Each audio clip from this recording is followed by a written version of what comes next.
Bueno, pues vamos a ver las pérdidas en los transformadores. En el punto anterior vimos lo que era un transformador ideal, ¿vale? Cómo se comportaba, pero como todo en la vida, pues tiene pérdidas, ¿vale? Y no toda la potencia que entra por el devanado primario, pues sale por el secundario. Y nos vamos a centrar un poquito en qué tipo de pérdidas tenemos. Los transformadores tienen dos tipos de pérdidas: magnéticas y eléctricas. ¿Vale? Vamos a empezar por las magnéticas. Dentro de las magnéticas también podemos distinguir tres tipos. La primera es el flujo de dispersión, ¿vale? Como dijimos el último día, dentro del núcleo ferromagnético se produce un flujo que es común a los dos devanados y que pasa, que es el responsable de pasar lo que es la energía de un devanado al otro. Se pone un material ferromagnético porque el campo magnético pues circula mucho mejor por ahí que por el aire, por ejemplo. Lo que pasa es que aunque este sea el camino de menos oposición para el flujo magnético, pues siempre hay una pequeña parte que se dispersa y que pasa al aire, ¿vale? Y que el flujo, en lugar de ir todo por el núcleo ferromagnético, hay una parte que va por el aire, ¿vale? Estas son las pérdidas debidas a la dispersión del flujo magnético. Para compensar estas pérdidas se pueden hacer o se pueden optar por dos modificaciones en el diseño. La primera es redondear los cantos del transformador, porque en los cambios bruscos es donde más pérdidas de flujo se producen. Entonces, al redondear los cantos se minimizan estas pérdidas. Y por otro lado, también lo que se hace es dividir el flujo magnético,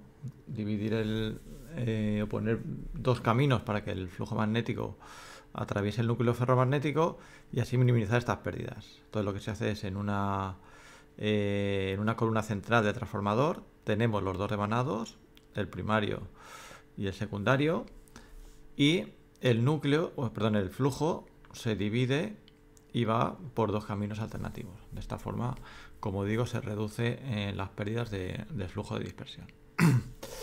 Otra de las pérdidas magnéticas que tenemos es las debidas al ciclo de histéresis o también podemos decir a la magnetización del material, ¿vale? El núcleo ferromagnético pues es un material que constantemente se está imantando y desimantando, ¿vale? Como lo estamos sometiendo a una corriente alterna, lo que hace el material es, primero se imanta, luego se desimanta y se imanta en la dirección contraria, ¿vale? Y todo esto se hace pues a la frecuencia de nuestra señal de corriente alterna. Lo habitual es 50 Hz, es decir, 50 Hz por segundo.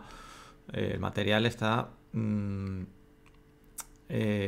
sufriendo pues este ciclo de histéresis.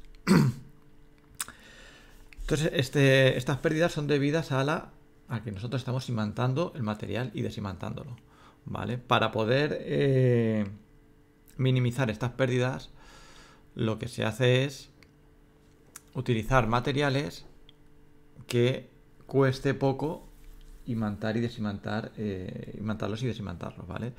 Eso se puede ver directamente con el ciclo de histéresis, que es este dibujito que tenéis aquí, que nos muestra cómo mediante la aplicación de un campo magnético en horizontal, cómo se va imantando, cuánto se imanta el material, que sería en vertical.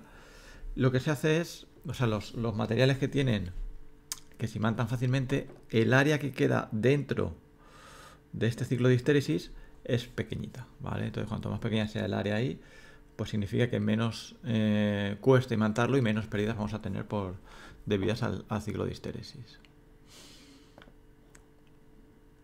La siguiente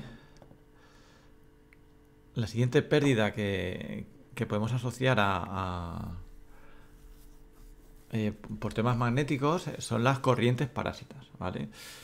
El mismo principio que hace que el flujo magnético cree una corriente en el devanado secundario, porque el devanado secundario es un material conductor, pues también se produce dentro del núcleo ferromagnético. El núcleo ferromagnético también es un material conductor, no tanto como el cobre, pero también es un material conductor y está sometido a un campo magnético variable. Por lo tanto, dentro de él se van a producir unas corrientes. Estas corrientes se llaman corrientes parásitas o corrientes de Foucault, ¿vale? Lo podéis escuchar de las dos formas. Y aquí vemos, esto sería una sección del núcleo ferromagnético, y aquí vemos como ante una tensión alterna, pues aquí se produciría, este sería el campo magnético que atraviesa el material, y estas serían las corrientes que se producen dentro del núcleo ferromagnético. Para minimizar estas pérdidas, ¿qué es lo que se hace? Y supongo que habréis visto muchos, todos los que hayáis visto un transformador, lo que se hace es, en vez de utilizar un núcleo macizo, lo que se hace es laminarlo, utilizar pequeñas láminas que están aisladas eléctricamente entre sí. Lo que se les hace es ponerles una pequeña película entre ellas aislante para que no haya contacto eléctrico entre ellas, y de esta forma conseguimos reducir bastante las corrientes de Foucault, ¿vale? Y tendríamos un transformador, pues algo así, donde aquí se aprecia, ¿no?, que está formado por diferentes láminas. Y por último, las últimas pérdidas que tenemos son las pérdidas eléctricas. Estas pérdidas son las debidas al efecto Joule, ¿vale? Es decir, las que conocemos más habitualmente, que son las debidas al paso de la corriente, que todo material tiene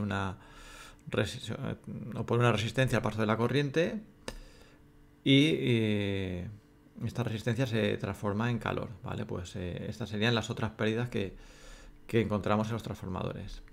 Añadir que los transformadores, aunque tengan estas pérdidas, tienen rendimientos muy altos, y es una de las claves del éxito de estas máquinas. Los rendimientos suelen estar por encima del 95%, lo cual, pues bueno, son rendimientos muy altos, y hacen es uno de los motivos por los que los transformadores se utilizan tanto en todo tipo de sectores.